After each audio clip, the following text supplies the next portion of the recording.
All right, it's game time Thursday night, 8 o'clock, like right on time today, which is pretty sweet. And the stream works, hopefully, I think. So we're cruising.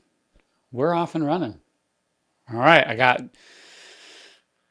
Dr. Marcico here in the private chat trying to coax her to get on the stream here. So if you guys wanna, goad her into that, that would be great. And then if you're there, show us a little comment so I can see that the stream works. If you don't mind, that would be wonderful. Make sure we got all our channels working. Looks like it. What a miracle it all running today. It's great. All right, so we'll see what we got here when people start trickling in. We're going to take some questions today, so hopefully we can pin down a bunch of those, help some people out there. Leah, good to see you. Dr. Ginia in the house, soon to be on the camera. We'll see. We're going to try to tease her into it. Ash, hello. What is that? It's a tiny little flag. Is that Australia? Michelle, hello, hello. All right, we're gonna do some fun stuff today. We're gonna take a lot of questions. We'll just kind of get to it. Hopefully I can answer them, maybe even well. That'd be cool. Cheryl's here. Love it. And then I got a special guest. So I don't know if you guys have noticed a theme, but I told you that we would be sharing good news on the front end of the broadcast here, just as a way to try to, you know, get the morale up, get everybody excited, get us going, moving toward health. So we had Dr. Kipros 2 weeks ago. We had Dr. Tinwaldi last week. And this week, we're going to have Dr. Matson joining us. You guys might not have known that this team was running so deep because they're all shy and they stay off the internet. But we got a strong team of ninjas, and you're about to meet the third. We got hello from Cameron. Doru is here, Big Erm. Appreciate you saying to like the stream. I really like that. Share some good news with your squad too. Everybody loves hearing it. Gets everybody pumped up in a good mind frame. Dennis, good to see you. Lime into zone. Blessings to everyone. Mary Ellis is here. All right, we are in Oz. Man, what time is it there? It's morning, huh? And then Michelle says congrats to Cameron. Oh, whoa, I missed it. She said win for the week, going on a half-mile walk. Beautiful job, Cameron. I love that. Cameron, one of the hardest working people in show business, and we love her for it. So thank you for sharing that with us. Sheila Hollander says hello. Aaron, hi. Eileen, hopefully, but with bodyguard in tow here in the fall season. Cool, guys. So we're going to get to it. We're going to have some fun today. Good day in the clinic, a lot of happiness. We got a lot of good weather here in the Midwest. I don't know how you guys are doing where you're at, but that always makes things for a nice mood. So today, hold on. Cheryl's got to pause for a moment. She said, my craniosacral today did a position and said, I feel like I just reconnected your head to your body. That feels like a good thing. Amy says, hello. Big Erm's genome panel is almost sequenced to give another puzzle piece to work with. That's all the news. Hey, that's positive news. We're moving in the right direction. I love it. Big Erm's gonna sequence himself, sequence right along there with Disney. We're gonna get a robotic version soon. It's gonna be great. Okay, so without further ado, we are gonna meet first time for most of you. Dr. Matson, and Dr. Carissa Matson is going to share with us just a little brief summary of a case, kind of a live, like real time one, so you guys can work along with us. So we're not doing like the pre and post. We'll do those too, but this one's kind of like we're peering in on one that's happening right now. So I'm going to bring her in.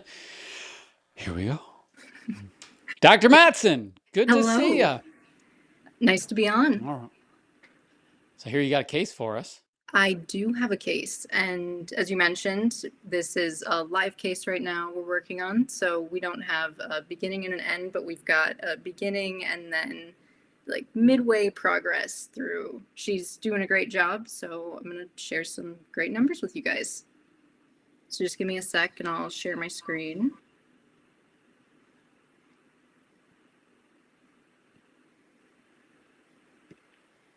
Okay, assuming we can see that.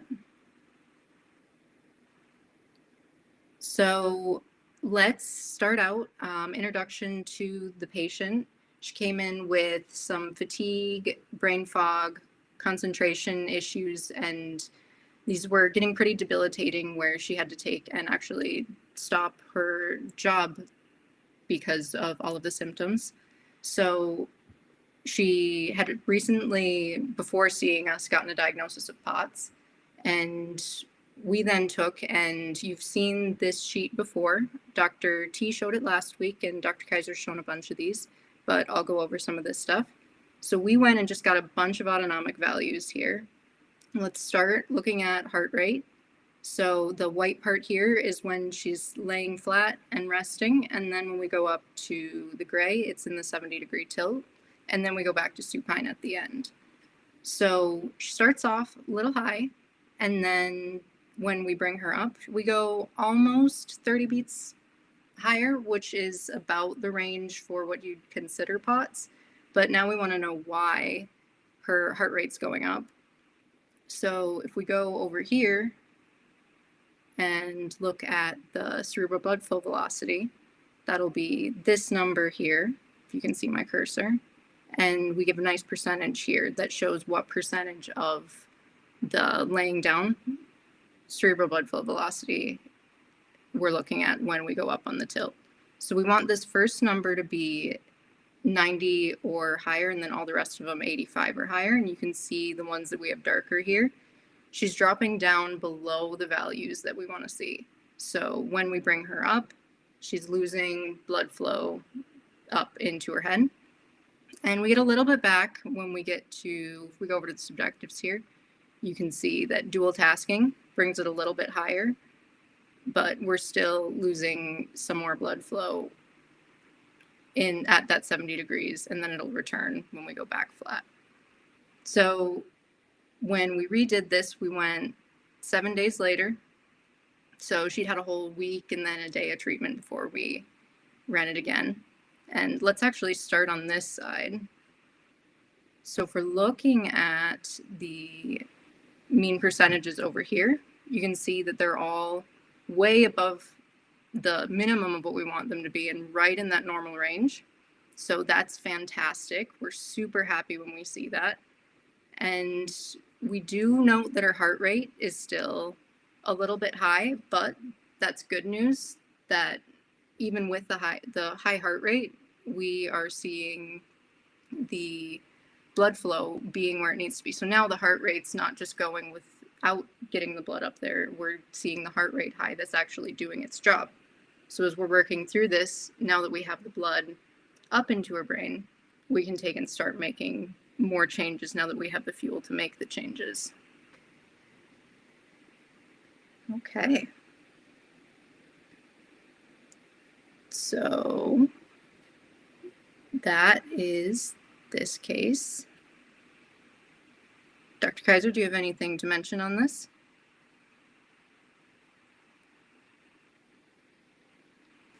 Sorry, just saying goodnight to the kiddos here. Okay. They're getting ready to head in for bed. Yeah. So I like where this is at. And I think that is the right way to frame it, is to look at like how it goes. So it's not, I mean, I would love it if it was just like one day we flip a little switch and then everybody's lights turn on. But I think it's important to show kind of the sequence of how it progresses, wouldn't you say?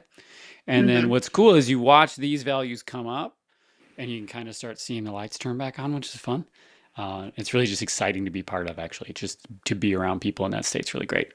And then from there, now we're like back to healing a little bit. And then here's where we start kind of trying to creep up the capacity. So you can see that heart rate's still high, reasonable, right? So for the same, you think about it almost like a budget, right? So for the same amount of heart rate, rather than getting not enough blood flow, at least now for that amount of heart rate, we can start to push it into the system.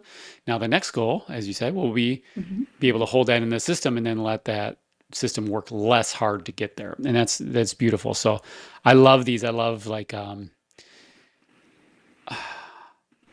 I've been doing like after you see them, you just get really excited. Once you see the needle start to move, you're like, oh, I think I know where this is going to go. And that's super exciting for me.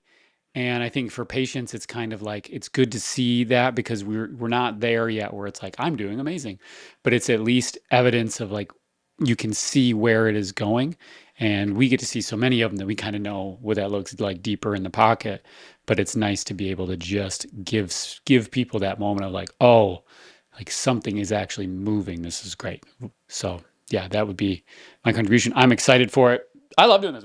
We're gonna have to do this maybe every week. What do you think? I think it's great. I love it. I love it. So cool. What do we have here? We got a couple notes, just real quick. Um, some more hellos.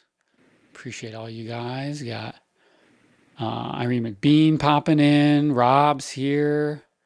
Who else we got? We got the squad. And then Dennis, just a shout out for this here. What do you think? In May, a few short months ago, averaging 1,600 steps today. And then this month, average 15,546 per day and off all meds. Dennis, so proud and happy for you, man. This is fantastic. We are just super pleased. And a little follow up to that, he said heart rate was 140 plus while walking, and now it's rarely going over 110. Keep moving. I love it. Mhm. Thanks for sharing that with us. We're really proud of you here. Cool. Cool. All right. Yeah, Cheryl's feeling it. We're good. We're running a good day in here. Rob's super late. Where he's at. Was there a question there? Okay, so I'll get right to him.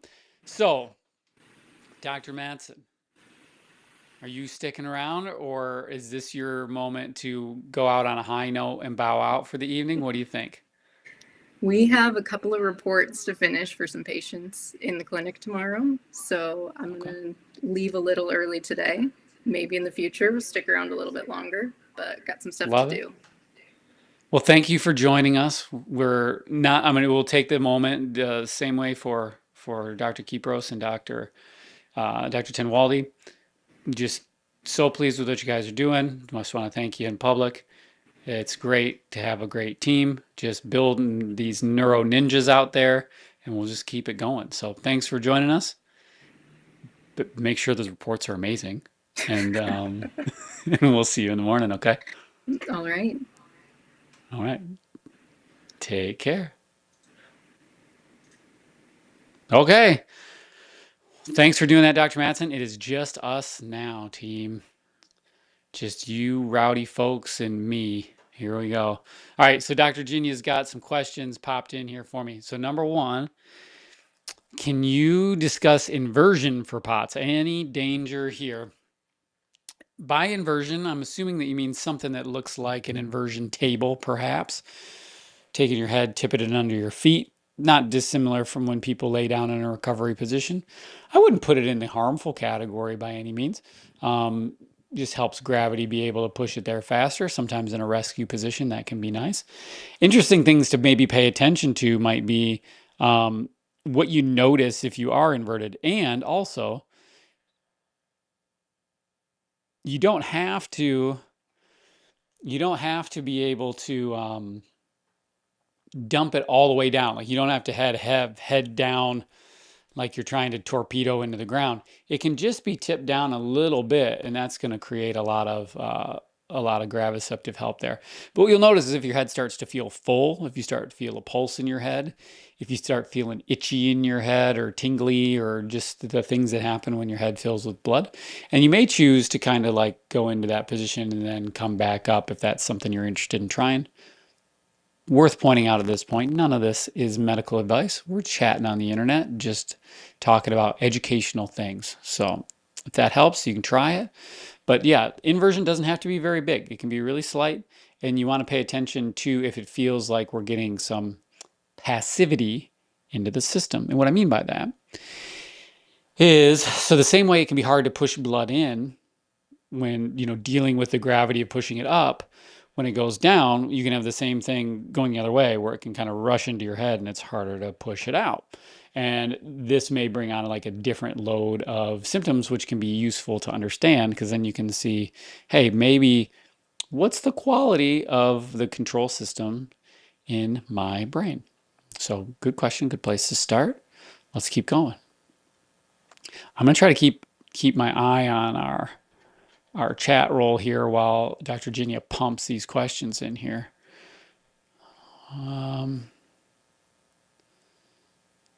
Okay. Cool. So, just reading on Dennis. Dennis, love it, man. Really great. Really happy to hear that. Cameron has noticed, seems like brain training or mind body work has gotten a lot of press lately.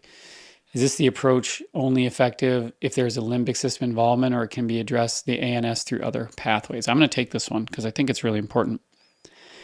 So most of the autonomic system is reflexive.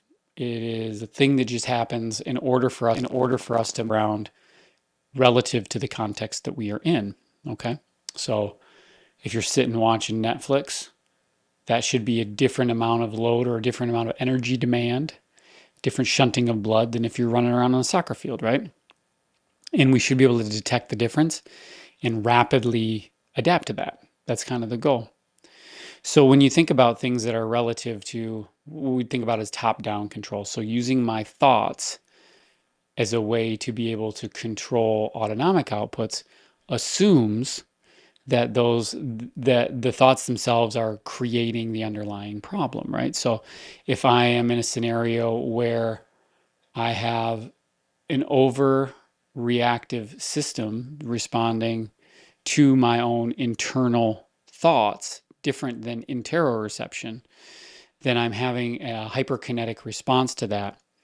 And one of the ways that we can use to slow that down is to augment the way that we attend to those thoughts. So like the way that we perceive a problem to exist helps to dictate to what degree our brain pays attention to it. And then the degree to which we pay attention to it is going to impact how much energy is demanded of it. And how much energy is demanded of it is going to determine how we shift fuel throughout the system, right? So if we're looking at these limbically related treatment patterns, then we want them to be in order to resolve a problem where we have a limbic system that is inappropriately inhibited by the frontal system and therefore creates too much attentionality or tends too greatly to the systemic changes that you're seeing. So I think Cameron is hitting it just right. Is we really find that these are useful when people have limbic system involvement. Now, where it gets muddy is this can become a tool that is good for cope. So if you are finding that your symptoms make you agitated, and then that agitation further ramps up your symptoms, now we've just created a loop where being agitated creates more agitation, and that's going to make you more agitated, which is then going to make you more agitated. So it's a way to break the loop of that cycle to at least limit the amount of cognitive agitation that you experience so that you're not ramping it up more and more and more and more. Okay, so that's kind of what you're looking for as an in to be able to address those things. And if you can do that, great. And it can be a tool that helps you deal with like just the irritation that goes with having to deal with a health problem for a long period of time. In which case, you may find that it helps to mitigate the runaway, may not solve the underlying, unless the underlying is in of itself this problem with the feedback between the frontal system creating the inhibition in the limbic system. So Cameron, I think that's a great question. I don't want to dissuade anyone from it, but I also have noticed, and this is where we just kind of get a little bit open and honest about it, is that there is a certain amount of accessibility that's available with these programs. So most of them are done online.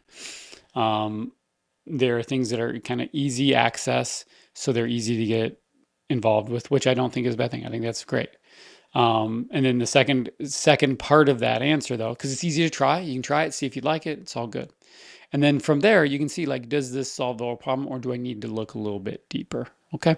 And that might be a way to think about maybe dabbling or putting a toe in and seeing what that means for you. Cool. Awesome, guys. Good question, Cameron. Peace, love, Mung Bean. I'm late to arrive. We will forgive you. Dr. Polly, upright with Dr. Polly. That sounds like a podcast title. We got to get that running. So let's do that. Johnny's here. Got a question about decondition. We'll get to that. Cheryl, when inverted feels a little rush of clarity, that's a little rush of liquid gold known as blood going into your head. So I like that. Lyman to zone. Feet up is a good feeling. Yeah, I think that's probably true. Now the trick is though is we don't want to rely on having to put our head down in order to get through the world. So we want to. That's kind of like look what is available.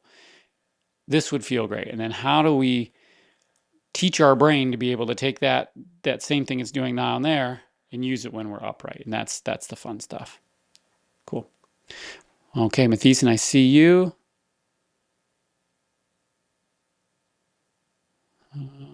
I'll get to those questions. I'm just kind of checking in the chat here. Okay. Looks like we're caught on that. Let's get to questions over here. Katie has asked about B6 toxicity causing POTS. And that is an interesting question because, so let's do a little story on B6 so people know what that is. Pyroxene, B6, right? B vitamin, wonderful stuff. We need it. We need a good amount of it. With toxicity, you can see that people can start to develop problems in the peripheral nerves primarily. And when that happens, and you irritate the peripheral nerves, you get things that resemble neuropathies, right? So you get tingly, numb, pain sometimes, all sorts of things. And in severe cases, then we can start to see it affect more central things, or we can affect the autonomic nerves to the point where we start to develop autonomic problems. Now, whether that comes to yield POTS or not is a question of severity and where it affects. And then number two is the consideration that sometimes that toxicity can worsen or exacerbate symptoms if we're already in the environment of that. Okay. So yeah, I mean, I think that's the basics. Usually, like the main way that you get it is just by over consuming. Sometimes there's a metabolic problem where you have a hard time clearing it out, and that can overwhelm the system as well. So just things to consider. But is it possible? Yeah. Is it common? Not so much, but you can measure these things and be able to see where you're at and then figure out, do we need to reduce the ingestion? Do we need to look into the metabolic pathways, understand a little bit more there? But I wouldn't say that it is probably like the leading cause in the world. Sila, is having a hypoplastic left vertebral artery relevant in POTS, or is this a normal anatomic variant? Great question. And the answer, I'll give you the quick answer, then the long answer. So the answer to the question, is this normal? Is it relevant in POTS or is it normal? It can be both. Okay, so what does it mean? Let's do that first. So a hypoplastic vertebral artery on the left side is going to mean that the arteries that are coming up, so we kind of have it set up like this, where there are two carotid arteries that come up the front, and they go up and kind of up through here. They turn in the middle cerebral, anterior cerebral, and they kind of they kind of fuel this area up here. And then the vertebral arteries come by the vertebrae in the back, and they go up, and it kind of makes a little circle in the brain. But they do some more of the irrigation in the back part of the brain and in the brainstem. Okay, it's not uncommon that when you actually look at the arterial systems in people, like through an MRA, then you'll see sometimes they develop a little bit differently. So some of them will be really robust, really clear, really nice, beautiful highways. And sometimes you'll have them that just don't form real well. So they don't actually like transmit a lot of blood. And That's why we have this circle at the top, because sometimes it just doesn't work as well. So we have to use blood from one of the different segments to wrap around and fill one of the other ones. So with a hypoplastic artery, sometimes that can be problematic if we see a decrease in the overall flow rate. In other words, this is probably something that happens in development, right? And your brain, as it's developing, can kind of start to shift, or it can adapt to that change in blood flow. And for some people, they're totally fine. They can get enough blood coming through one of the other arteries, it makes up for the whole thing, and they do great.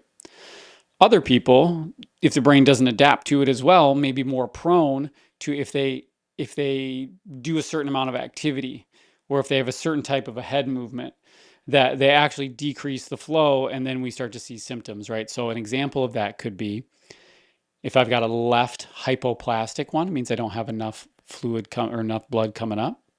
So we don't know, but I may rely on this right one more, right? So it's feeding both sides. Cool. But sometimes we know that with a big head turn to the left, it can have the tendency to cause compression in that artery in the back. And so if that right one in the posterior is the one that's feeding the whole thing, then I may find I'm more susceptible to a Bowhunter syndrome, or a problem with that artery getting closed, and then I'm affecting the whole thing, so I'm more likely to be really symptomatic in that sense, right? So there are kind of lots of ways that this can work depending on how the rest of the system is able to adapt for that hypoplasia. And so then, can it affect POTS? Might you find that when that level drops, I try to compensate for it with a heart rate? That can be a normal response to that. But worth probably investigating, especially if we're looking at different movements and how they might affect symptoms. So really good question there. I'm gonna sneeze. Hold on. There we go. Okay. So really good question. Thanks for answering them. And there might be some more color to that for you. Obviously, looking at an MRA, looking at what the flow rates look like, and having a radiologist work through that with you might be really useful. Cool. Okay. Okay. Let's go to the next one. Ms. Bella, another Aussie. Is preload failure? Let me make this bigger so I don't have to lean in here. Okay, echo shows least left ventricle only filling 40% on standing. All right, normal laying down, causing brain hypoxia, common in POTS. This is kind of the common feature, right? So we're not getting enough preload. What is preload?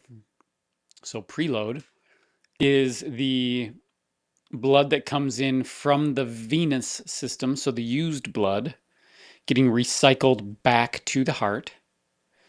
And I'll just give you a real quick, like we'll do a little lesson on this. I'm going to deputize you guys all as chiropractic neurologists. This is going to be great. But basically, all that blood is getting returned back. We come from the inferior vena cava or vena cava and the superior vena cava, and they go into the right side of the heart. Okay. So they go in, it kind of, we say it dumps in there, but it doesn't really. It kind of gets sucked in. So when your heart beats, if anybody's ever seen a piston before, you got like a cylinder, and then that piston beats within the cylinder and it pushes air up and then it sparks, and then that's how it goes. Your heart kind of works like a cylinder, but rather than the piston moving, it's actually the cylinder that moves. So that's actually how your heart works as it twists. We can talk more about that another day if you're interested.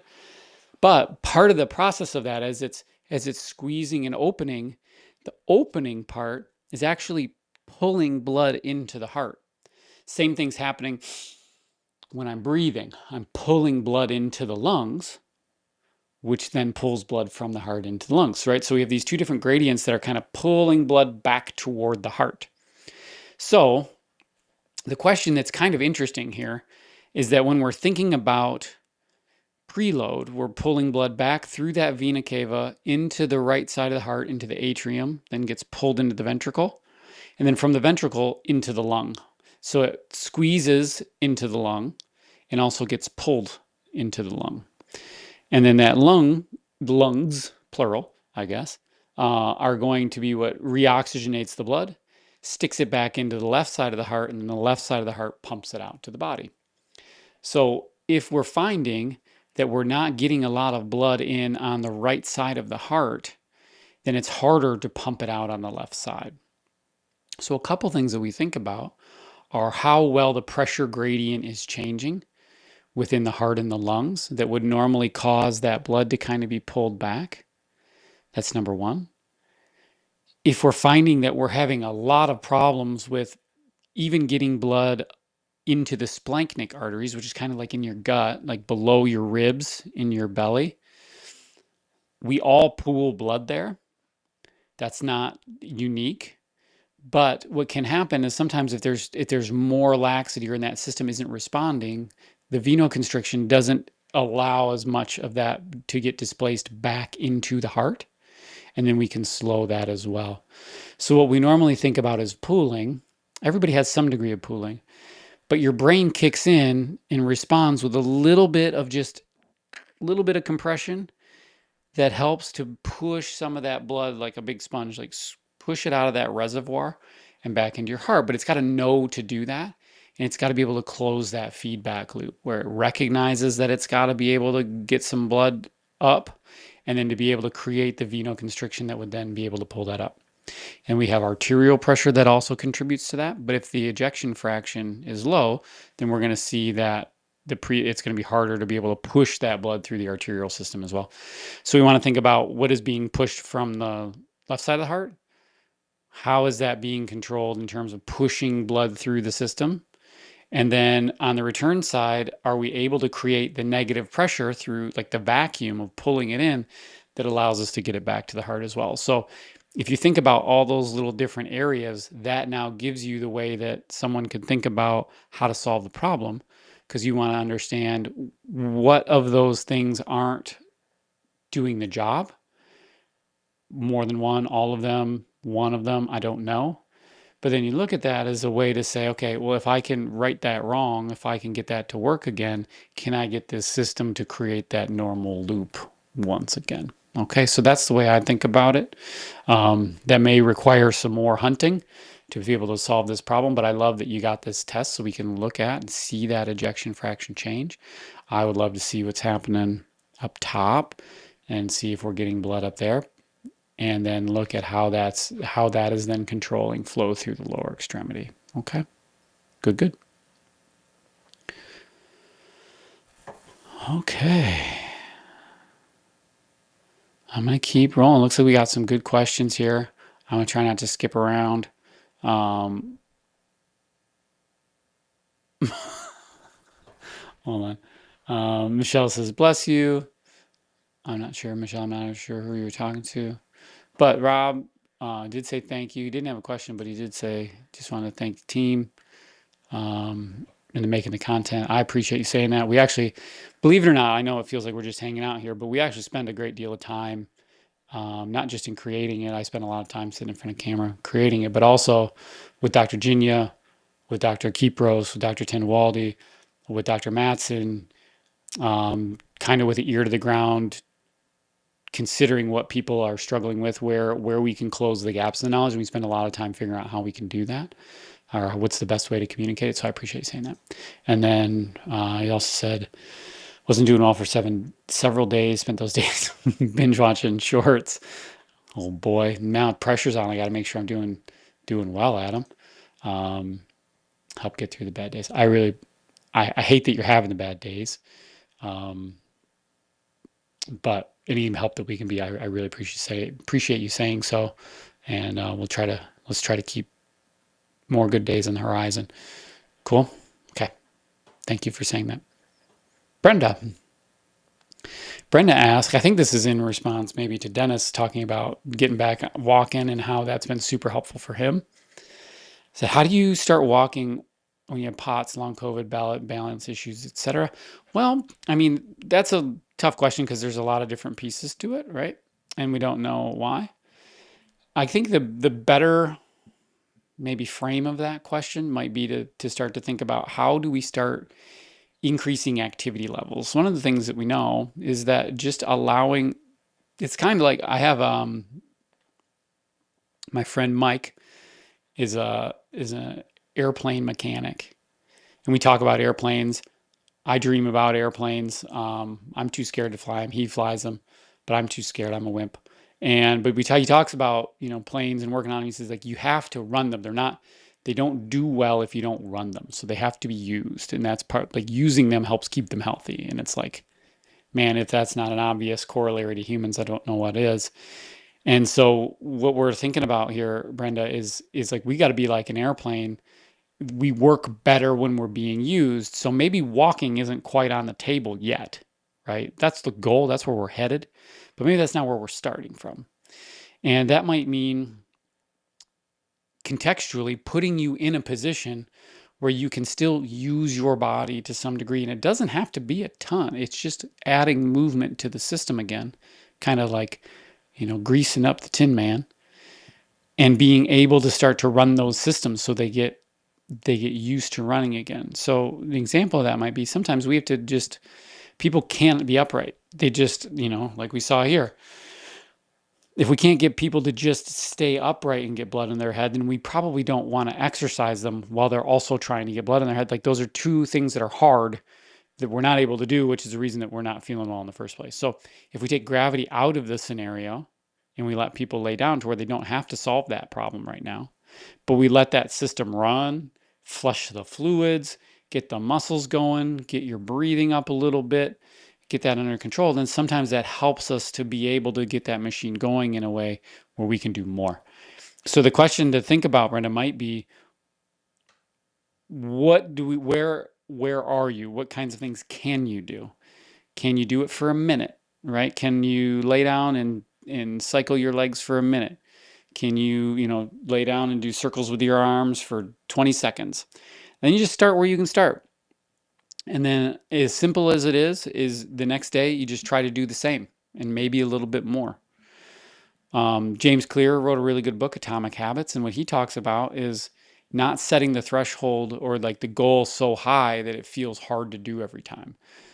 So like if I go in to work out and I say like every day I'm gonna, do max deadlifts, I can't do that every day. I'm not gonna be able to do 400 pounds every day.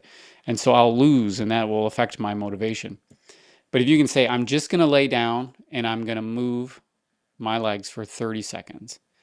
And if you can do that 30 seconds and you can do that pretty easily, maybe you can do it. Maybe you just have to say, I just have to pick my legs up one time. And as long as I pick my legs up one time, it counts. And then you just see what you can do from there. The rest is all bonus, right? And then where you make a living is in the bonus. So you set the goal super low, something you can easily do every single day. And then everything else is just upside from there.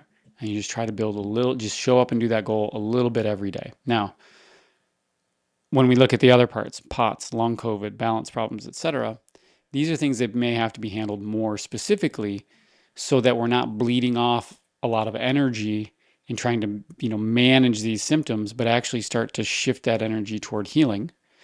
And then once we shift it toward healing, can we shift it toward improving our capacity, right? So anybody who's in a state where you have to do a large amount of healing, your energy needs to go to that. But we need to be able to not have a hole in the gas tank as we're trying to heal it. In other words, we can't be constantly like beating the system up without a good mechanism of recovery. And that might be what the key point is here. Okay, cool. Hope that helps. Okay. So Johnny asks, can deconditioning cause orthostatic issues? I'm in severe deconditioning. A way to think, we've talked about this one before, but I'll answer it. A way to think about this is, did you have the orthostatic issues first and then that created the lack of movement, which then created the deconditioning? Or did you just stop moving, got just hooked on Breaking Bad or something, and then stop moving, and then all of a sudden, then you started to get orthostatic problems. So you can see where one is more of a catalyst than the other. If you're noticing that I was having orthostatic problems, then I could do less things. It probably wasn't the doing less things that caused the problem, right? And then we kind of work backwards and think about, well, what could have been more causal and can I solve that problem? But if the deconditioning in and of itself is the thing that led to it, then we work on the conditioning as a way to build back up that tolerance again. In both cases, you will still have to do some conditioning to be able to build the strength back up. So whether the deconditioning was the cause or not,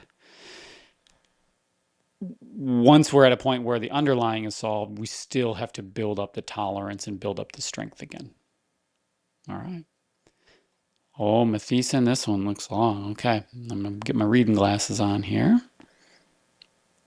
Let's see. I have a follow-up question from previously when I asked about the idea of doing gaze stability exercise, parentheses, that hasn't been working, in the little time window where my neck was a counter argument if it could be in theory be combined with the other idea. I'm not asking for medical advice, appreciate that. Just trying to understand what happens on a theoretical level with these interventions so I can better understand what effects we may see if combining them or doing them separately, and in what order. What are some useful things to think about if we're trying to prioritize between these two? So far, I think they both could seem useful in a case where upright gaze stability just causes fog. Okay, so one of the things that is kind of an unknown that we'd have to make an assumption on here is we are making an assumption on whether or not the performance of the drill or the exercise or the intervention is done well. Okay?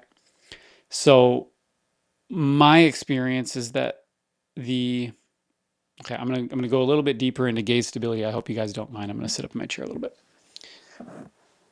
Okay, so my experience with gaze stability is actually when you look at it, there's a couple different approaches.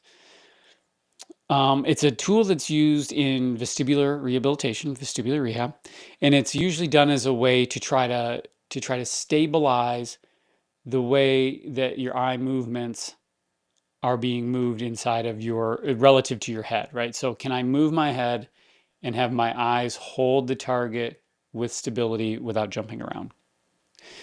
So kind of usually think about this in a couple ways. If someone's really bad and they're not feeling well, and they're actually the gaze stabilization is really is like broken beyond repair, what people will try to do is adapt it. So basically, they'll try to get you to move quickly, and then your eyes actually use a different strategy to try to compensate for the problem. And in this case, you'll use a saccade. Now, the problem with that becomes is that that underlying vestibular reflex won't be recovered. So all the downstream effects of that will still exist, but you'll at least have the ability to quickly jump your eyes to a target so you don't tip over. And then the other way to do it is to try to rehab it so that you're taking something that's weaker, pull the dosage down, and actually you're going really slow and controlled, trying to make it easier for your eyes to be able to hold it. It's like doing less weight on the bar if you're doing a bench press, right?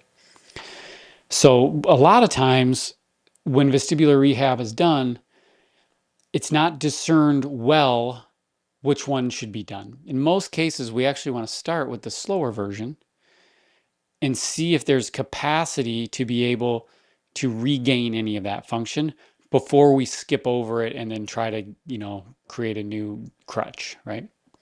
So that's always my first question when you start thinking about vestibular rehab is like by name it's all the same, but by implementation it can be very different. And what we see very frequently is people say, "Yeah, I do it," and then we will say, "Well, what does the exercise look like?" And they'll hold their thumb out and start doing this, and then you see their head moving all crazy, and their eyes are moving crazy, and they're dizzy. And it's like, well, that's not a good idea. So in these instances, we actually say like, we're not going to do that. We're going to do something that's more targeted toward making it smooth. So in this case, Matheson, without knowing what that looks like, it would be hard to say how do you implement it because we're kind of assuming that it's already perfect. Same thing with working on your neck. We're kind of assuming that the technical achievement is as good as it would be. So if we assume that they're as good as they can be, and we're talking about in what order do you do them, you're doing them in the order that allows it to be stable. One of the things that we know is if we have injuries in the neck, that injury in the neck, if it causes an aberrant movement in the neck and in the head when you move your eyes and your head, or even just in the way you position your head, it's going to create an aberrant, like a pull almost in your eyes where the reflexes of your eyes won't be able to work as clean either. And these are central problems. These are central vestibulopathies that develop as a consequence of a peripheral injury. And it can also happen in the other direction, where the central vestibulopathy, because my eyes aren't steady, if my eyes are jerking around like this, I will try to become more stable, right?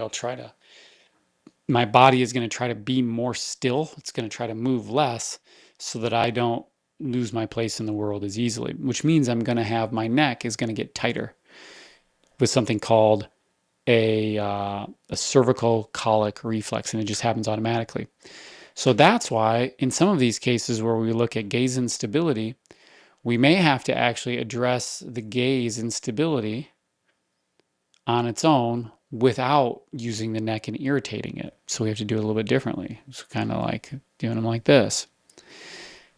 So in that case, we can help the eyes become more stable so that the cervical colic reflex can relax a little bit.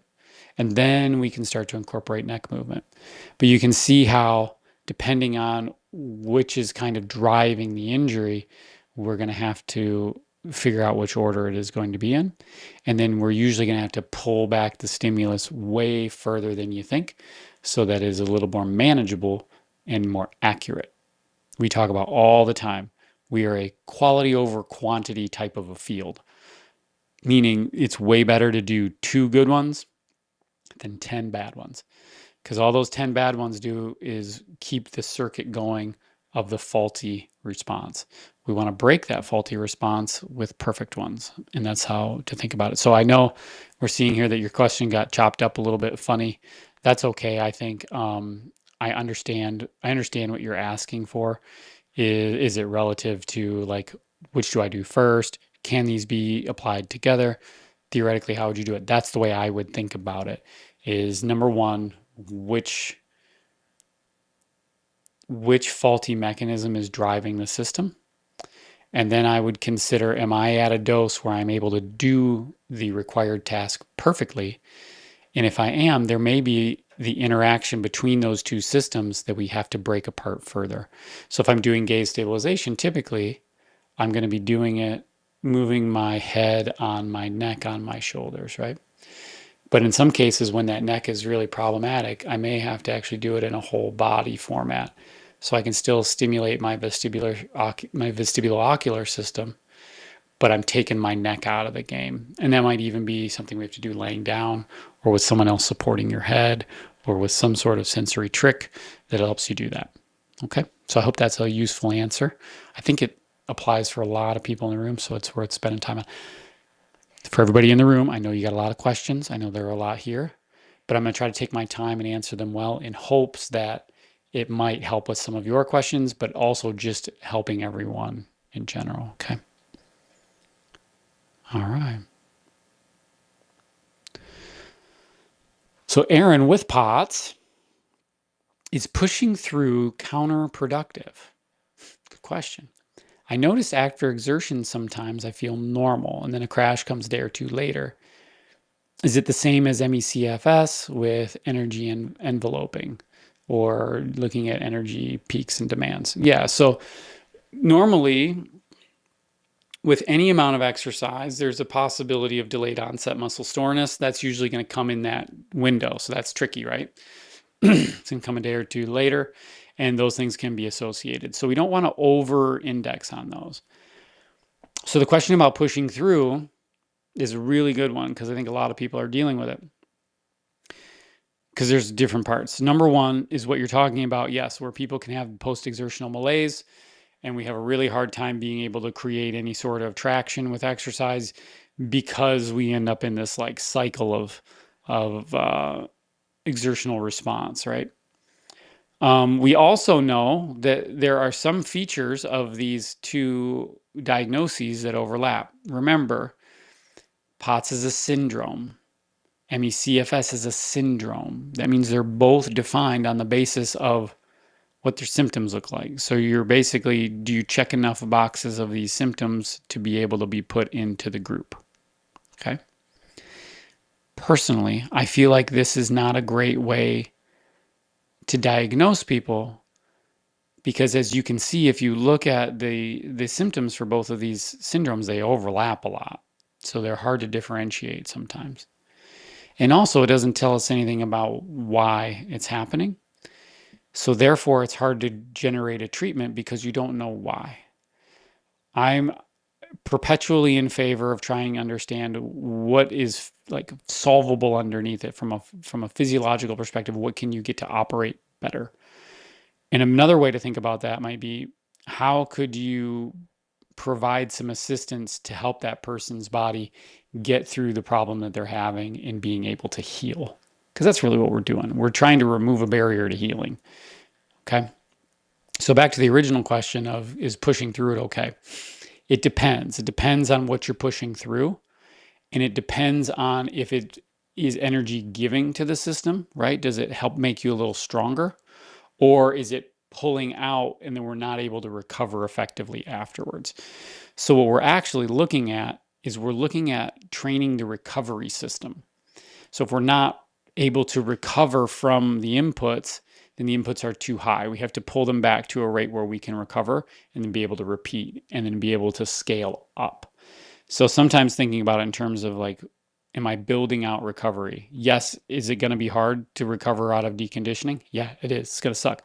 Worst part, a lot of the things that you feel when you are going through getting stronger again also feel like a lot of the things you feel when you're dealing with the POTS flare. So it's a real big mind problem because you don't know what to think about because it feels very similar, right?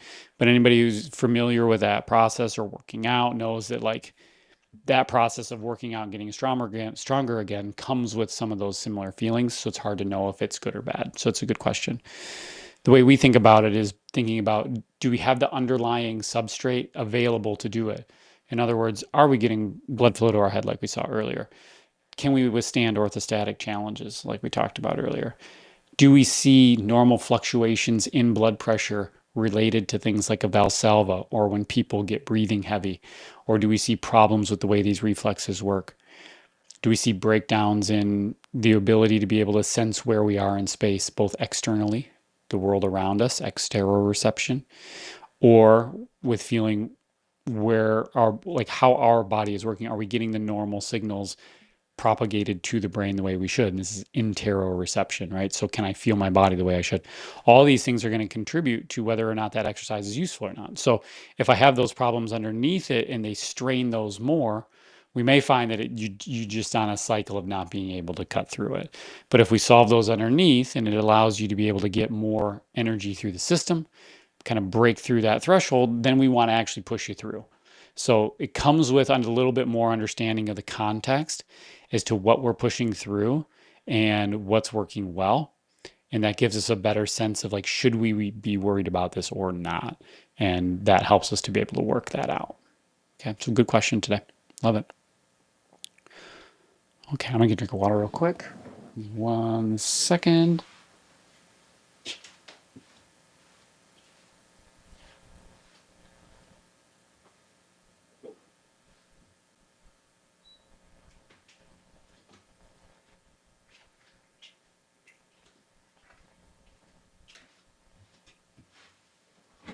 Okay, thank you for the moment. What do we got? Dennis. Hopefully Dennis is still hanging with us. All right, is EMDR therapy something worth looking into? I don't have any underlying trauma, but I feel like the medical condition of dysautonomia itself was traumatizing. Good point.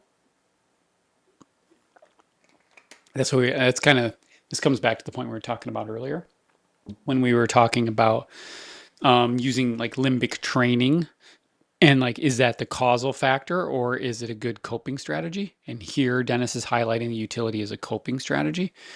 So dealing with the chronic illness in and of itself can be its own challenge, right?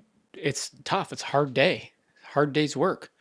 So things like EMDR is just a way where we're able to use the physiology of an eye movement. So the cool thing about like when I look between two targets, I use a I use a skill or a function called a saccade.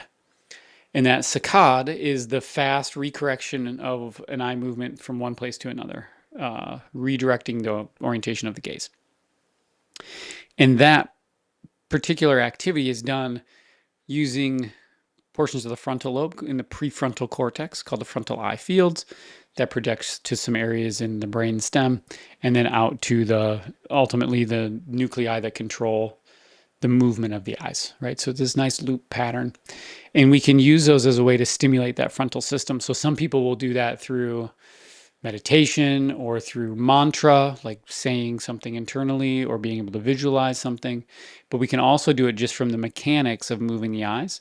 And then we can incorporate emotionality, context, behavior into those movements to allow them to lose some of that charge within the limbic system. So it can be a really useful tool.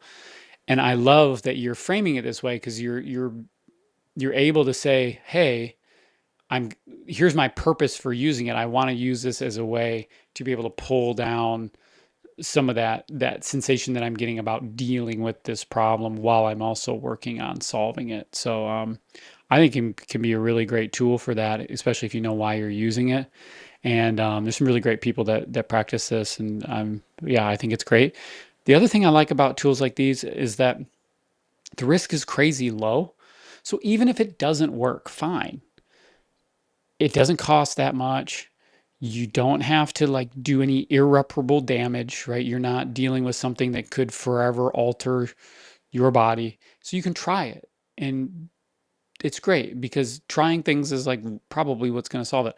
I heard a great quote that was try everything except quitting, right? So try everything. And as long as you keep trying, then as long as you don't try quitting, then you'll keep moving forward. And if that's not the thing for you, great. Now you know it's not the thing. It's no big deal. Keep moving. If it works for you, even if it just works, like it just helps with dealing with it, awesome. That's great. Do it. So not everything has to be the silver bullet. You'll find that sometimes it's a number of things working together to help get you through the process. So I think this is I love this orientation where you guys are taking this a little further. Peace, love, mung bean. Okay.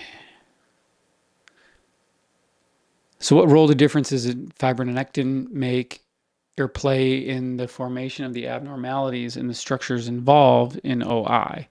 Can adaptive healing take place? So, mm, so I think for a lot of people, so this particular issue can cause abnormalities in vascular structure. We'd have to know like way more about the degree to which it matters for you or for the person involved because it may be anywhere from like making zero difference at all to being like the primary function to look at. So without knowing a little bit more, it would be hard to answer that well. But can adaptive healing take place? I hesitate to find a reason to say don't try, right? Now, might it be impaired? Maybe. But might it also not be impaired? It might not. So based on this little bit of information, it's kind of not enough to be able to really like give a sense of like a deep answer on that. Okay. Okay.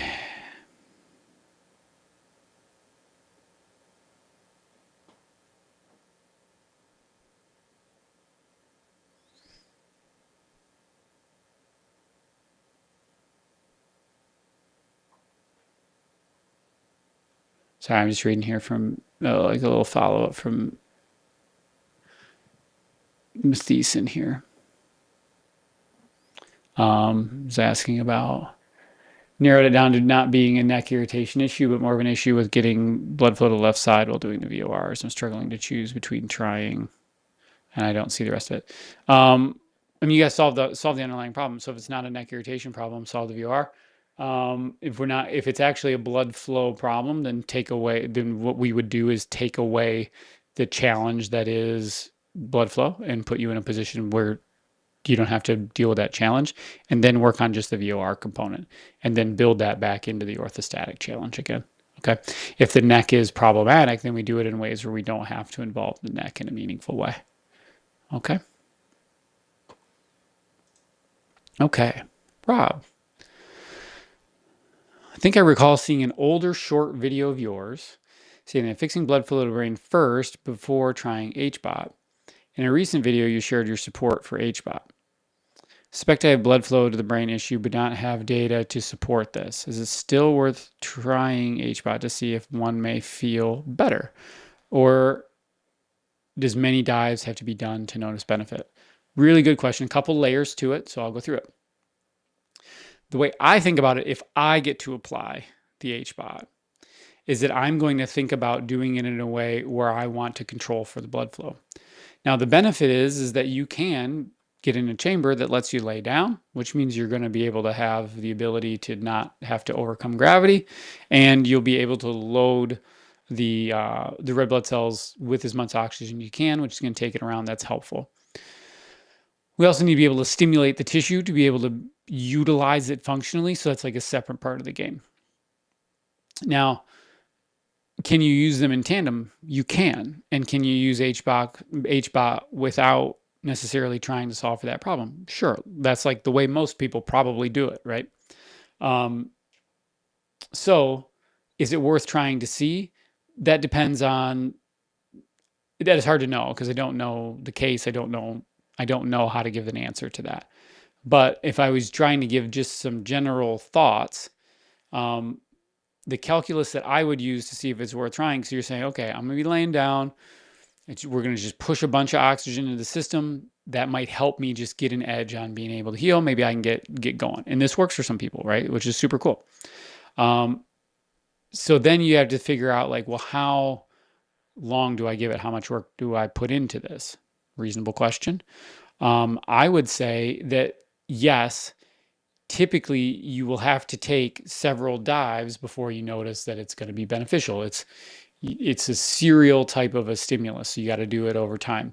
Now, it's hard to know exactly how many. Usually they're kind of distributed in packages in that way, so you're not having to figure out every time is this the one. You're just looking at it more as a long-term input, but it may take quite a few dives to work. But if it does, that's really cool, and it is a wonderfully it's just a nice way. If like you can just heal using HBOT, it's a very comfortable way to heal. You just kind of take a nap in a tube, which is pretty cool. So if that's available and within your budget and feels like it's a high possibility, then I think it's probably worth the effort.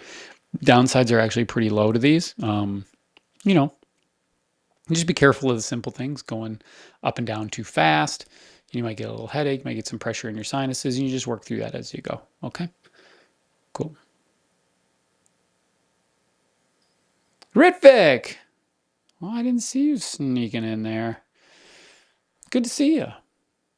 How would you educate a physiotherapist who is not long COVID and post-exertional malaise aware, i.e. in language that they would best understand? Um, I ask as I started PT a month ago after 18 months of being housebound. Nice job. Shout out to Ritvik. I love that.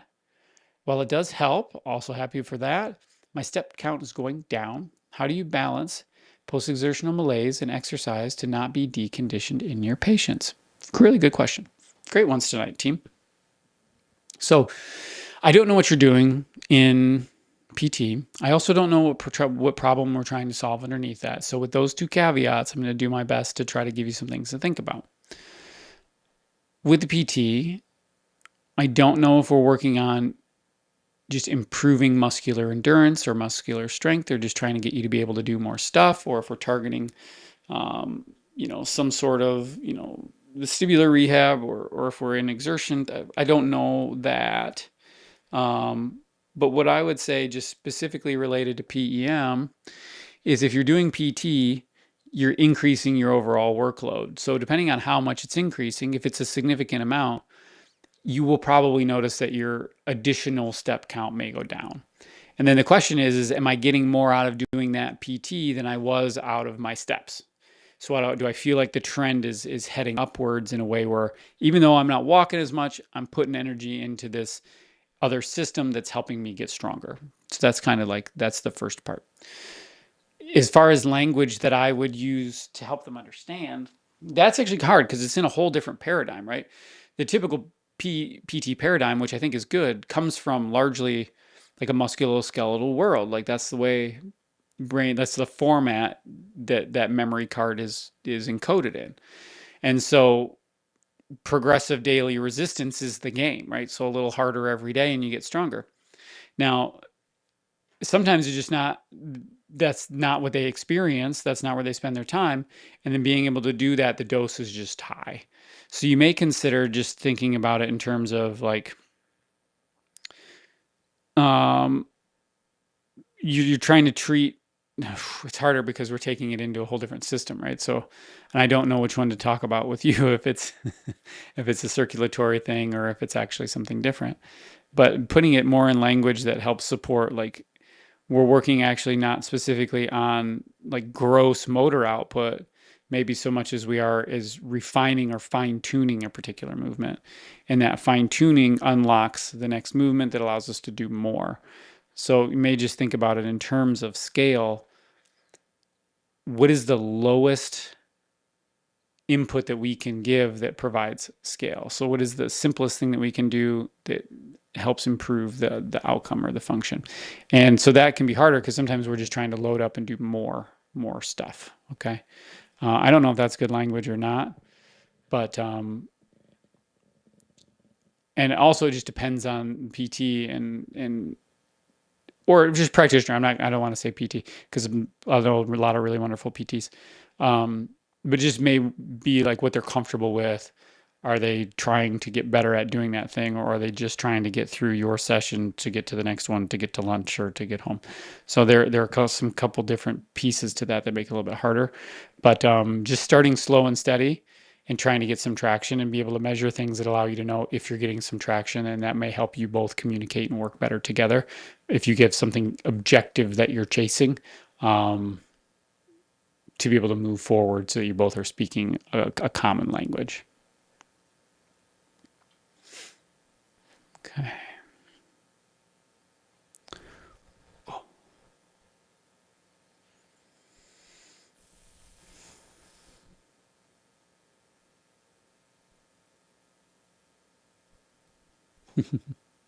All right. Brennan's been seeing a functional chiropractor. This is great. Using laser gives you instant relief with cervical instability. So relief, that sensation is great. Love it. Lymph massage to open up pathways. Uh, help blood flow to the brain. Sure. Love it. Glad it's working for you. Um, Even better if we can measure it and we can know what it's doing, but I just love that it's working for you. So keep it up. Keep going, keep going. Okay. What do we got? Looks like we got one from Mary here. Mary says, I've been taking metoprolol for a week. Seems to be controlling my heart rate, but my oxygen levels seem a little lower. I really haven't been active. This medication makes me lethargic. Read somewhere I can still have POT symptoms because of the different subtypes. Your thoughts? Okay. So I don't like, we're starting out with things I don't like. So treating it as POTS is a tough way to start because, like I said, it's a syndrome and we don't know the mechanism.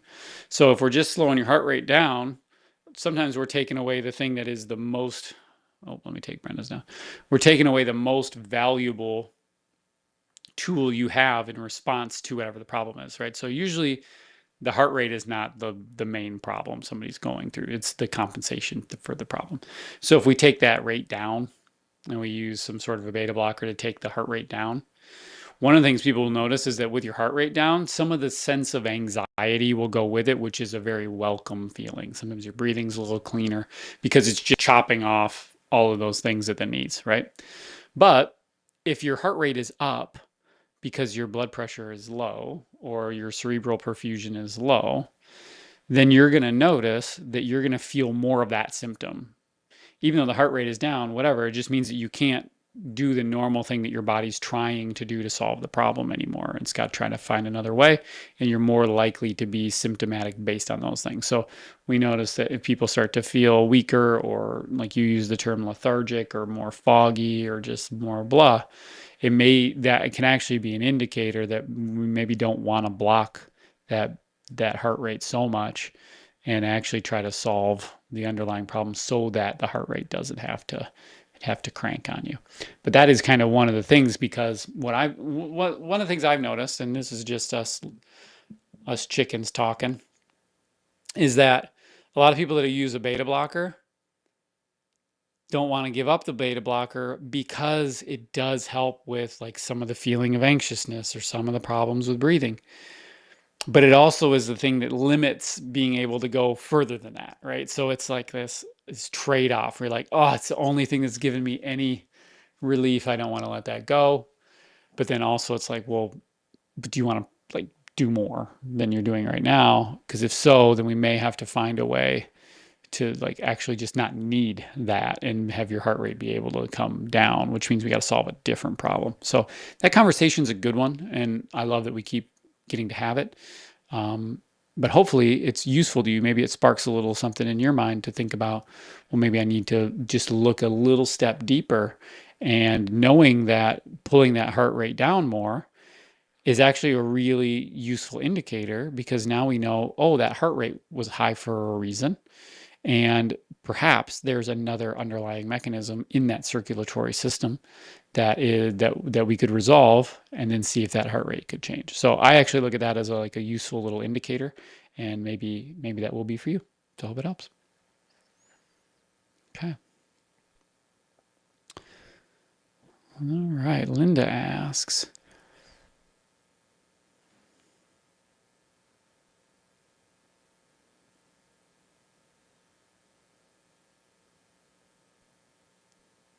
I'm gonna get this one real quick for Aaron. Aaron, I don't know that center in Phoenix, so I don't know if I could comment on it, but probably not similar because I don't know who they are. But hopefully what they're doing is amazing. Cool. Okay. Linda asks, wait, am I on the right one? Oh, almost skipped Cheryl. Sorry, Cheryl. Almost scrolled right through you. What do you learn from a person whose cranial rhythm is much shorter in the brain, longer in the shoulders, and synced with the breath in the knees and the ankles? That's not a language that I know very well, Cheryl. So I don't know that I speak it very well. But I hope that those rhythms can normalize in a way that's useful for you, or if you're practicing that's helpful. But this isn't the language that I understand it in, so I don't know how to comment on it. Linda, is cervicogenic dizziness, clipophile, and dysautonomia connected, possibly with EDS? I don't know. So cervicogenic dizziness may come from, like, especially if we've got more of an injurious component here, where we've changed the function, unless it's always been that way. Clipophile, as you get that connection up there, there are a lot of people that can experience that and have some normalcy. What I'd want to see is if it's just calcification of the muscle, or if it's starting to cause positional changes in the body as well. And then how does the vestibular system adapt to that? If we've got a nice, sharp, rocking and rolling brain, it can adapt to those things. It's built to. So somewhere in there, if we're getting into the dysautonomia of the nervous system, and that's where the problem is, something's not regulating appropriately, and that's the problem we're trying to solve. Now, could there also be a possibility that structurally, when you're moving your head, you're creating some sort of irritation on a nerve or on a vessel? That could totally be true too. So you'd want to rule out any structural types of events that are going on, and then look at how if that's not the case, if it's not a purely structural thing, then I would start thinking about why isn't the brain able to create these adaptations in the way that it normally would? Because if you think about it, not everybody that has clipophile has dizziness or cervicogenic dizziness or dysautonomia. So, and then usually cervicogenic dizziness is as a function of some type of an injury that's not recalibrated based on the movement of the neck, head, and eyes together. So that might be a good place to start, is maybe like looking into the history at, is this something that was post-traumatic after an injury? Is there something else that could correlate beyond these things that set the stage? Okay, so these are things that may pre-exist or set the stage, but they may not be the catalyst for why it breaks down completely to start with, unless we're in the structural realm. Ritvik says, Doc, my lightheadedness seems to be getting better for a short period after drinking hydrogen water.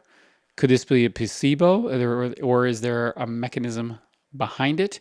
Ritvik, doesn't matter, just keep doing it, and then you'll get a better sense of it. Okay, so if you're feeling like it's helping, it's probably not harming anything. Could there be a mechanism? Yeah, but I don't know if I want to discuss it too much because I don't want to nocebo it to people either. So if it seems like it's helping, the risk is really low.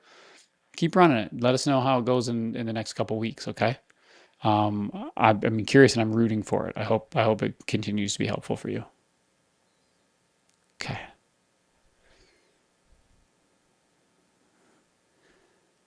Okay. Why are symptoms getting worse on a computer or phone up close, but looking at a TV far away doesn't cause it? Great question for my functional neuros in the group. So at different depth fields, we're creating different demands on the eye. So a lot of people will notice that being able to peg their eyes in close and hold them on the phone and be able to navigate near is a different stressor than if it is far away. So there are a few pieces of that. Number one, just being able to focus the eyes in, I have to create an energy that holds my eyes here. So it's an active hold, like I'm, holding a book over my head, right? So I have to do work. So being able to do the work to keep the eyes both aiming in the same spot so they're fovealized. Fovealized just means so that the vision can be clear. So both eyes are looking at the same target so that it can be clear and not blurry. So that takes work. We also have to have a little bending of the lens to make it clear, like a little zoom. So it bends the lens a little bit more to refract the light. And then the pupil has to be responsive because if we let too much light in, it washes it out and then we can't see real well. It's like when you're sleeping and we're in this stage, we're in the stage of the year where it's no longer, there's no light when I wake up in the morning. So I turn on the bathroom light and I gotta like give my eyes a second to adapt, right? That moment where there's too much light coming in makes it so we can't see. If you take that on a smaller level, if my pupils are a little bit off with being able to let the right amount of light in, it makes it harder to be accurate in the view. Now, so those are like, that's the near triad, right? So I have my eyes have to converge, I have to accommodate my lens, and I've got to constrict my pupil a little bit. And all of those things are like a muscle contraction. They all have to be active. So if I'm reading something up close, I have to do that the whole time, which can make them tired. And this is where we get fatigue. Remember when everybody was working from home and they started getting real tired and fatigued, working on their laptops all the time or working on their phone all the time? We saw a lot of this all of a sudden. Okay. So then you'd say like, well, why is that different than like reading a book? Maybe I can read a book okay, or maybe not, but let's pretend we can. Well, the difference with the book is not shining a light back at you. Because when we shine the light back at you, we're also stressing that system a little bit more because we've got to be challenged with dealing with that light. So if I'm looking at a lit screen and I'm looking at the sun, then it's a little bit harder for me. It takes more effort to be able to process that because I'm processing it with a light stimulus as well. So that's part two. And then the other portion of that is that as I'm moving, if I'm reading or if I'm watching something and moving my eyes around, because it's closer, the tangent of that eye movement is bigger. So even though I'm just moving a little bit to the next word, because it's close, it has to be bigger, which means I've got to coordinate these movements more. And if there's a breakdown in any of these things I've just described, then it's going to wear on you more. Whereas if that screen is further away, I don't have to have all that ocular control. And as I'm watching something, I can big picture it a little bit easier because I don't have to confine my vision as much. So my eyes may actually not be moving as far. It may not be picking up as much motion per unit of eye movement to be able to deal with it. So that was a lot of technical babble. I apologize for that. But basically, if I'm looking at a screen close, it takes more energy for my visual system to process than if I'm looking at something that's a little further away. Now, where might that be different? In people that have motion sensitivity as the primary component, a bigger screen with lots of motion on it can feel big, and then that can cause a different type of symptom response there. So those are the two kind of main avenues that I would look at it in. Okay. Oh, Cameron throwing a little bit of help on Ritvig. I'm gonna pull her up here in case you guys can't see it. Um, Yeah, Cameron's a PT, PT or good PT, by the way. She said not something that's well covered in school, but the right PT is willing to learn, and that's what I was trying to say. She just said it better. Shop around and find someone who can partner with you. Maybe even look at neurofocused PTs, and that's really the right answer. It's just not like you'd be a specialist in PT to be good at these things, and we are working on some specialists in the room trying to pull them over to the dark side here. So I appreciate. Thanks for chiming in, Cameron. Okay.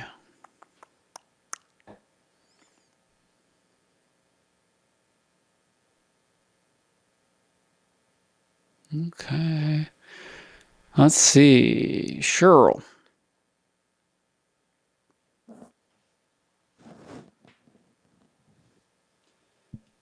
Cheryl asks, how does one determine their personal needs with water, magnesium, sodium, potassium, etc., as it changes? This is a really good question. These are things that you can measure for. You can do electrolyte panels and like get a sense of it, but they're dynamic, right? So we drink water all the time. We're bringing in minerals all the time. Trying to park them somewhere in your daily range is like it's a lot to measure that a lot over a period of time. So a lot of people will choose to do it just based on like a hard number, trying to hit a normal value and just sticking to that for a period of time. And then you might notice that you need to adjust it up and down. But it shouldn't be something where you're getting overly concentrated urine or overly diluted urine. And sometimes you can use a little urinalysis check to be able to look at that, looking at the pH. But mostly looking at things, I actually prefer to have people use trace minerals as a way to manage their mineral content and to just take a little bit over time and try to like stabilize it as you go. Now, this is a very general concept, like you're saying, because I don't know your status, but this also implies that like all the kidney function works well, liver function works well. Um, the renin, angiotensin, aldosterone cycle is working appropriately. Bladder's healthy. Our micturition centers work well. So like those are the things that I would be looking at. So it makes it harder to give a good answer, especially if you're looking for a specific one. But that might be a thing that you have to toy with and see kind of what kind of makes you feel the best if we're not going to measure those things out. So a little trial and error. Matheson, does it change anything if the neck issue is more so a cervical joint obstructing blood flow rather than muscle tension type of an issue? Absolutely. Because if it's joint obstructing the blood flow, then we have to be able to solve for creating movement in a way that doesn't obstruct the flow. So definitely, definitely, definitely.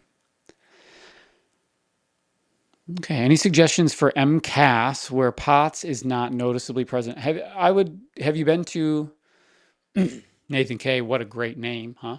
Have you been to an allergist would probably be a good question and done some of the allergen testing. I'm gonna try to make that assumption, though I don't know. Um, and then you're trying to see if the histamine response is overproduced because of a local event, if it's because of a sensitivity to a certain top or certain agent, or is it a global thing? The reason why those two things get coupled together is because if we see kind of a top-down presentation that over activates immune responses and then we get increase of histamine, then it goes everywhere and people will tend to have like skin, throat, GI problems all at the same time.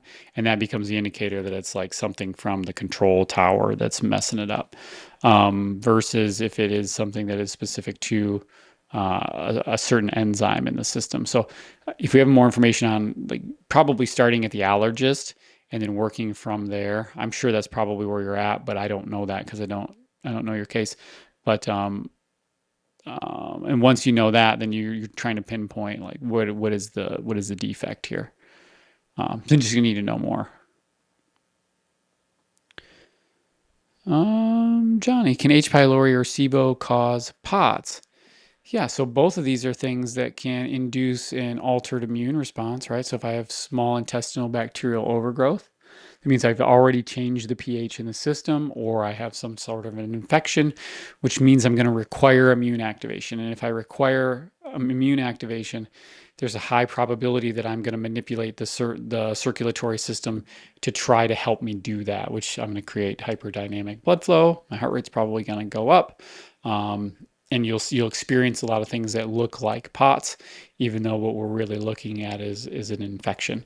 So these things can cause it, but it can also flip and go the other way, where if you have an autonomic error in the control system, we can see changes in motility in the gut, which can then lead to changes in the pH in the gut and can cause that opportunistic overgrowth in the small bowel or H. pylori infection migrating into the stomach. Um, Testing for these super easy to come by. You can do it privately. You can go to your doctor. But knowing that battle right away is really helpful. If you can solve for the infection and you still have autonomic problems, then we may be looking at, something where the causality is reversed, and then we got to solve the autonomic component. Okay. But there are lots of people that they actually have GI infections, and that GI infection is going to have the tachycardia and orthostatic responses as you're trying to fight off the infection. I always give the example of remember like having a fever and then your heart's beating hard and fast and you're sweating, you stand up and you're dizzy, right? And so you're looking at a version of that with these immune problems as you're trying to flush this stuff out of your system and activate that immune system. What do we got here? Cheryl, do you know anything about artichokes for MCAS? Tea definitely keeps the edge off, but I didn't know if it's helping or masking. Great question. I think that's probably going to be different for different people depending on, number one, if we've got like a lab diagnosed MCAS or if it's like suspected based on symptoms. I think I think you want to actually see if your levels are abnormal before over intervening on something like that. Otherwise, you're just trying to figure out how do I slow this immune system down. Um, Beats and Pieces, love that name. Get dizzy when I garden, cleaning and making my bed. These are all things where it sounds like you're maybe tipped over a little bit, okay? Doing a lot of movement with arms. Is that related to POTS or HDS, or what causes it? So these can, like anything where your head down can be something even, not even just POTS, but these can be vestibular related problems, cervicogenic related problems, circulatory problems, all sorts of things. Leaning over can be a big catalyst for stressing. Because if you think about it, I've completely unstacked my head from being on top of my body. So now I have different muscles that have to be active. My inner ear's got to be active differently. The ability to send blood and then return it back to the system changes. I may be stressing the structure in a way that irritates something as well. So it's a common position that people tend not to do as well in, or can be exacerbating and can be instructional as far as how to help solve that. Cool. So yeah, really good insight there. I would dig a little bit deeper and maybe see what underneath that is actually causing the not feeling well. I don't, feeling dizzy. Is that a dizzy that's like a spinning dizzy, a vestibular dizziness? Is it lightheaded? Does it happen while you're bent over? Does it happen when you sit back up? Right? Those differences can help come to that diagnosis easier.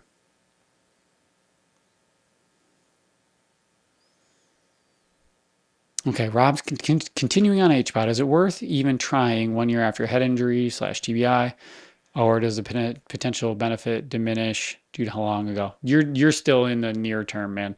Um, Keep going, keep pushing hard. You're still plenty of time there. Okay. Um, yeah, 1 year. I know they talk about that time frame, but don't worry about that. Just keep pushing. Okay. Okay. Alyssa says, "Whoa, Back, hold on, we're a little behind here.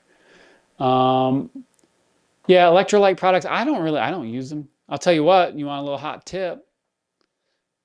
Dr. Kaiser's at-home electrolyte program. I don't know if I think I've talked about it before.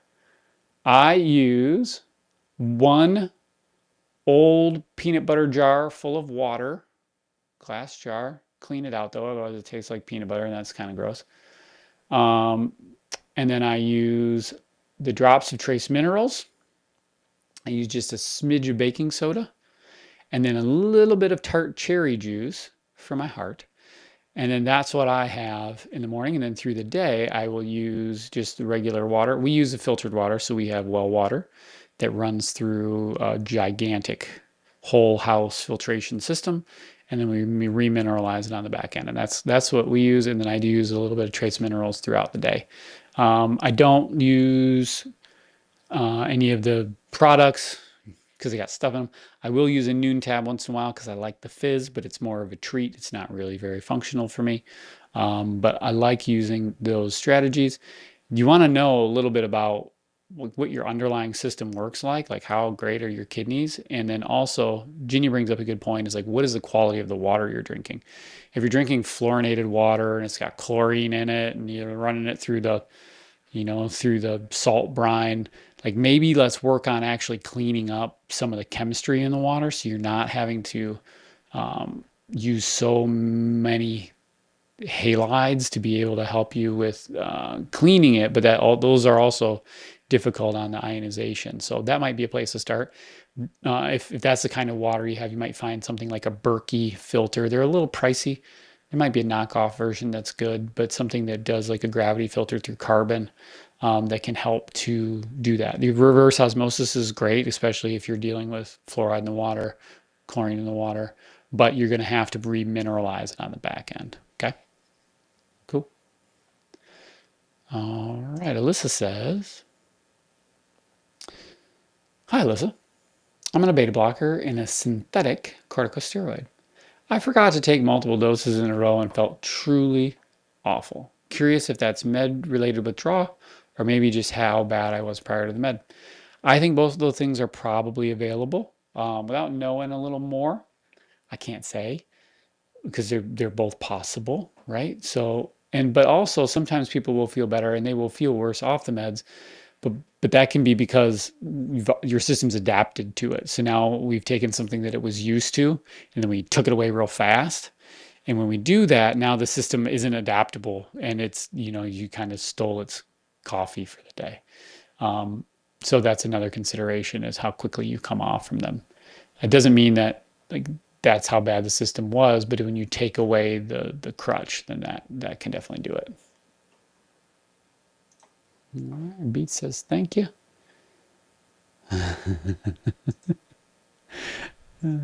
Tracy says maybe I should use a cookie butter jar if I have to clean it out. That sounds good. I know, those are my favorite jars. Ginny likes the AquaTrue tabletop reverse osmosis. There you go. I don't know enough about, there's a lot of different ones that all are great, whatever works. I tend to like the ones where you can get some copper pipes instead of plastic, but that's me being picky about plastic. Baby, Cheryl uses a zero filter. Try to still the water overnight. Decent or useless. So one of the other things you can do that I really like, I think I talked about this, Dr. Abbott, he was one of my clinic doctors in school. He used to, I think this is great, he would take a big glass jar, fill it with purified water, and then put Celtic salt in it a little bit and put it out in the sun. And you just put a little Celtic salt in and mix it up until it's all absorbed and there's none at the bottom. And then he would use that as like his starter. And then so he'd put a little bit of that in the glass and then fill the rest up with water, which is a brilliant way to do it.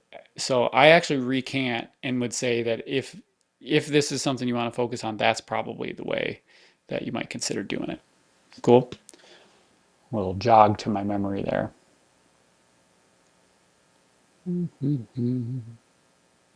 Yeah, so talking about trace minerals and remineralizing on the back end. So reverse osmosis water is basically um, it's not filtered. You're getting it well through a reverse osmosis product. So it's actually moving through a membrane and onto the other side. So it's reforming on the other side and then drips down and then into a reservoir and then that's what you get.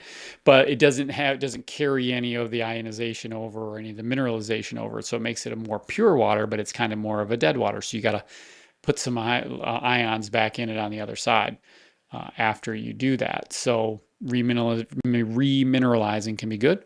Some people have little cartridges of remineralizing agents. It just is like basically putting the water back through stones, and so it can pull the ions out of the stones just like it would in the ground. Or you can use, little trace mineral drops that you can put into the water and shake it up and mix it up as well.